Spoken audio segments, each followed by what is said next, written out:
I'm using my induction module over here, but I thought it would be a perfect opportunity to make a little fall inspired caramel. So here I have about a cup of water, about 3 cups of sugar, and I use my boost mode on my induction to really bring it up to a boil, and now we caramelized our sugar. So here the sugar, it turned from that white clear color to now you can see there's some amber tone to it. The smell is starting to change.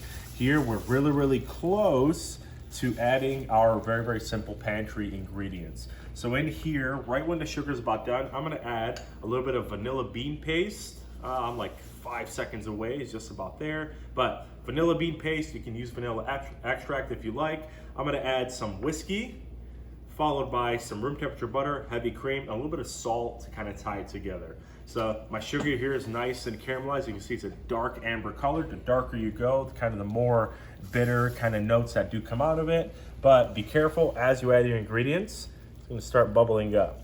So here I have my vanilla, followed by a little bit of my whiskey, okay?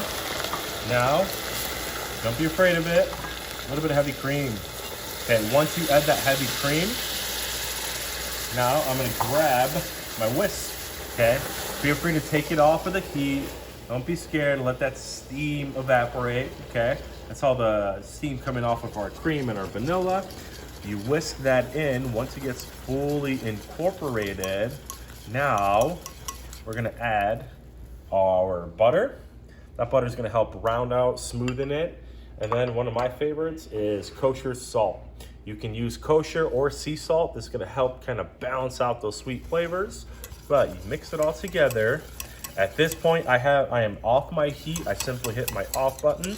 With the induction, that's gonna remove all the heat immediately. I'm gonna keep whisking it until my butter is fully incorporated, okay? And the best part is that sugar only took about 60 seconds to bring to a boil, maybe about 4 minutes for that sugar to caramelize using high heat. You can make very simple yet elegant caramel sauce, whether it's on your induction cooktop or even on our gas burners. But best part, a little bit of cleanup, wipe away any spillage, set this to simmer, and now I have wonderful warm caramel sauce when I'm ready. Thank you.